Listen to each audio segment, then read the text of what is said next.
দুরূদ শরীফ খুব মনোযোগ দিয়ে পড়বেন। দুরূদ শরীফ তো পড়িয়া আমরা নিজে আল্লাহর দয়া পাই। আর দুরূদ শরীফ আপনি পড়েন না যদি, তো নবীর কোনো ক্ষতি নাই। পড়িলে আপনি নিজে লাভবান হইলেন। একবার আল্লাহ নবীর উপরে দুরূদ বেজি আল্লাহ 10টা রহমত নাজিল করেন। এমনকি বর্ণনাত আছে যে 10টা সগীরা গুনাহ মাফ করেন, 10টা দরজা বলেন। আমরা আল্লাহর হাবিব মুহাম্মদ মুস্তাফা সাল্লাল্লাহু আলাইহি সাল্লামের দিবার মতো যোগ্যতা আমরা নাই। আমরা আল্লাহর হাবিব থেকে খালি খাই। সুবহানাল্লাহ। দুরূদ শরীফ বেজিলাম তো আল্লাহ বলেছেন, ইয়া আইয়ুহাল্লাযীনা আমানু সাল্লু আলাইহি ওয়া সাল্লিমু তাসলিমা। হে মুমিনগণ, তোমরা নবীর উপরে সালাত বেজো এবং সালাম বেজো গুরুত্ব সহকারে। আল্লাহর হাবিব মুহাম্মদ মুস্তাফা সাল্লাল্লাহু আলাইহি সাল্লামকে জিজ্ঞেস, ইয়া রাসূলুল্লাহ, সালাত কিভাবে দিতাম? আল্লাহ নবী ফরমাইছেন, তোমরা কইও আল্লাহুম্মা সাল্লি আলা মুহাম্মদ। এর অর্থ হইল, আল্লাহ তুমি সালাত বেজো মুহাম্মদ মুস্তাফা সাল্লাল্লাহু আলাইহি সাল্লাম। কিন্তু কথাটা হইল আল্লাহ যে আল্লাহ আমরা সালাত বেজিবার লাগে কইছেন নাকি তা? আর আল্লাহুম্মা সাল্লি আলা মুহাম্মদ অর্থ হইল, আয় আল্লাহ তুমি সালাত বেজো মুহাম্মদ সাল্লাল্লাহু আলাইহি সাল্লাম। এটার কারণ হইল যে উম্মতের পক্ষে হুজুরে পাক সাল্লাল্লাহু আলাইহি সাল্লামের শান মোতাবেক যথাযোগ্য সালাত বেজা উম্মতের পক্ষে সম্ভব না। এর লাগে আল্লাহ নবী এগিয়ে দিয়েছেন যে তোমরা সালাতরে আল্লাহর হাওয়ালা করে দিও। এর মানে হইল, আল্লাহ তুমি তোমার হাবিবর শান মোতাবেক সালাত আমরার তরফ থেকে বেরিয়ে দাও।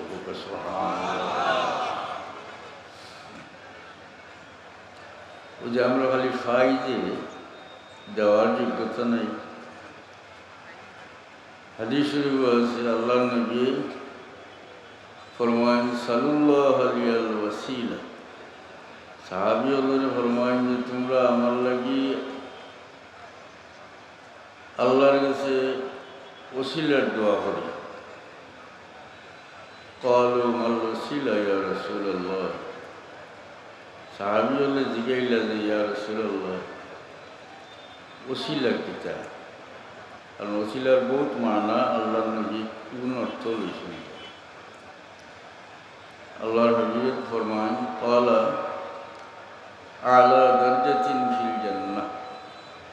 ওসিলা হইল বেহেশতের সবচেয়ে উচ্চ মুকাম। লা ইয়ানালুহা ইল্লা রাজুলুন ওয়াহিদুন। আল্লাহর হাবিব ফরমান যে এই মুকাম একজন মানুষ ছাড়া আর কেউ পাইত নাই। ওয়ারজু আনা হুয়া, আর আশা করি আমি ও ব্যক্তি হোক। সুবহানাল্লাহ। আল্লাহর হাবিব ফরমাইছিল যে তোমরা আমার লাগি আল্লাহর কাছে ওসিলার দোয়া করো। আবার ফরমাইছেন যে ওসিলার মুকাম আমি খাইমু। হাসান নিতে হইল তো দোয়ার অর্থ কিতা হইল, দোয়ার দ্বারা কিতা হাসিল হইল, এই সম্বন্ধে মুহাদ্দিসিনে কেরামে লেখছেন যে এই দোয়া করিয়া উম্মত নিজে লাভবান হইল। অর্থাৎ ওসিলার নবীর লাগি ওসিলার দোয়া করিয়া নবীরে ওসিলার মুকাম পাইবার মতো যোগ্যতা উন্মত নাই। তবে এই দোয়াতে কত কারণে যে এই দোয়া করিয়া উম্মত নিজে লাভবান হইল। আল্লাহ আসা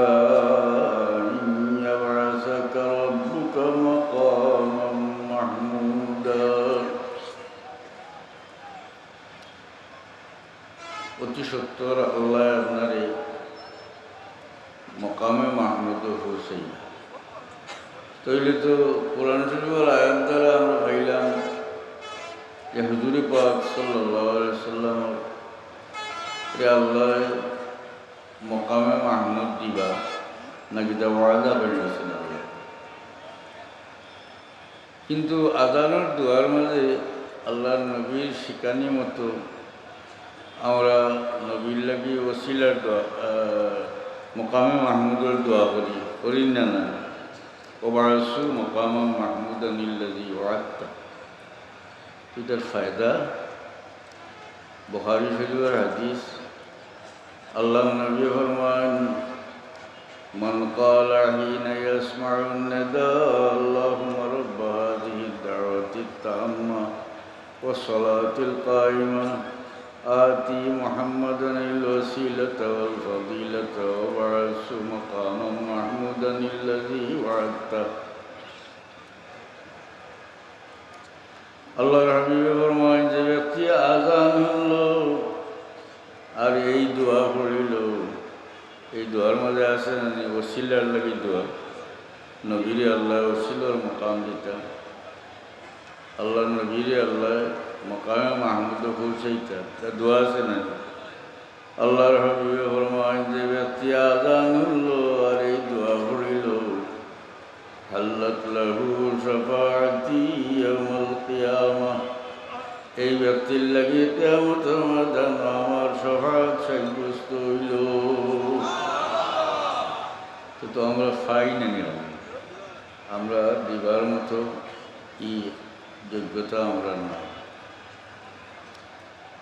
তো দুরূদ শরীফ পড়েন যান, দুরূদ শরীফ আর বিশেষ করে আল্লাহ নবী ফরমাইছেন জুমাবারে বেশি বেশি দুরূদ পড়ি। তা আল্লাহ নবী ফরমাইন আকসিরু আলাইয়া সালাত ইয়াউমাল জুমআহ, তোমরা আমার উপরে বেশি বেশি করে সালাত পেজিও জুম্মার দিন। সাহাবী বললেন ফাইন্না সালাতাকুম মা'রুদাতুন আলাইয়া, কারণ তোমার তো সালাত আমার সামনে পেশ করা হয়েছে। তখন সাহাবী বললেন যে ইয়া রাসূলুল্লাহ, আপনি তো মাটির সঙ্গে মিশিয়ে, অর্থাৎ খাট সামনে সালাত পেশ করা হয়েছে। আল্লাহর হাবিব ফরমান ইন্নাল্লাহা হারামা আলাল আরদি আন তাকুলা আজসাদাল আমবিয়া, আল্লাহ মাটির উপরে নবী হলোর জিসিম খাওয়া হারাম করে দিলেছেন। কোনো নবীর জিসিম মাটি খাইতে পারে না। বেদায় নাহায়া কিতাব আছে, আদম আলাইহিস সালামের ইন্তেকালের আগে ওসিয়ত করছিলেন যে সামনে দিয়ে গজবর পানি আইব, এই গজবর পানির সময় তোমরা আমার জিসিম যে মাটিতে রাখিও না, উঠাইলেও। সত্য নূহ আলাইহিস সালামের জমানাত প্লাবন আইল, যে আদম আলাইহিস সালামের পরে তো ইদ্রিস আলাইহিস সালাম, শীস আলাইহিস সালাম, প্রত্যেক নবী গুজরিছে, বহু জমানা গেছে। এই সময় আল্লাহ নবী আদম আলাইহিস সালামের জিসিম মোবারক অক্ষত হইলানি না হইলা না বলে একেবারে অক্ষত অবস্থায় আদম আলাইহিস সালামকে উঠাই লইল, নূহ আলাইহিস সালামের কষ্টির মাঝে রাখা হয়। মুস্তনদ কিতাব হাফিজ ইমাদুদ্দিন ইবনে কাসির রহমতুল্লাহ আলাইহি বেদায়া নাহায়া সারা জানেন, মানে মুহাক্কিক আলিম হলে জানেন যে কোন দরজার কিতাব এটা। তো ইবনে কাসির লেখছেন আদম আলাইহিস সালামে ফরমাইছিল যে আমার ইয়া অমুক জায়গা তোমরা তখন করিও, যে ব্যক্তি আমার এই ওসিয়ত পালন করব তার লাগি আমি লম্বা হায়াত দোয়া করিয়া গেলাম। পানি যে সময় কমলো,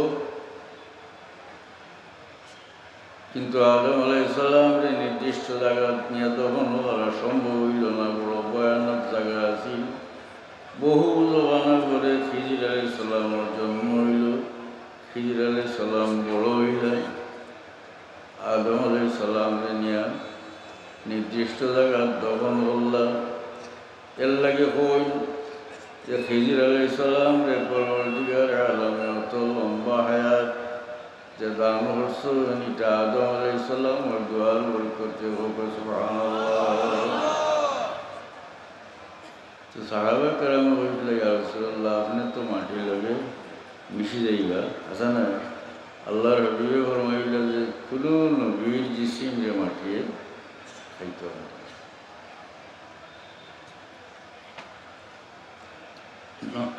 নবী ছাড়া বহু শহীদ হলো, অলি হলো, জিসিম অক্ষত অবস্থায় ফজ।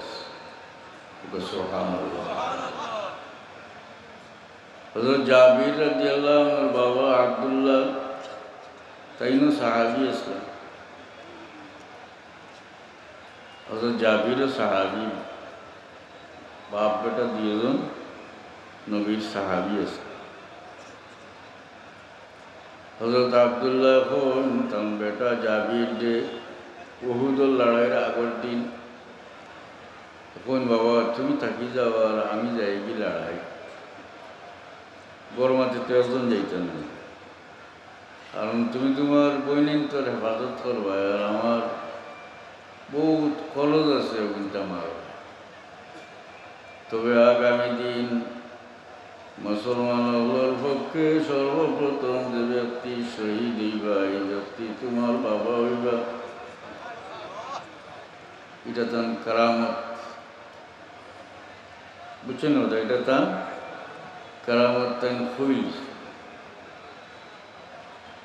যে আগামী দিন মুসলমানের পক্ষ থেকে যে ব্যক্তি সর্বপ্রথম শহীদ হইবা এই ব্যক্তি তোমার বাবা হইবা। সত্য দেখা যায় পরদিন উহুদের লড়াই মুসলমানের পক্ষে সর্বপ্রথম আব্দুল্লাহ শহীদ হইন পক্ষে সুবহানাল্লাহ।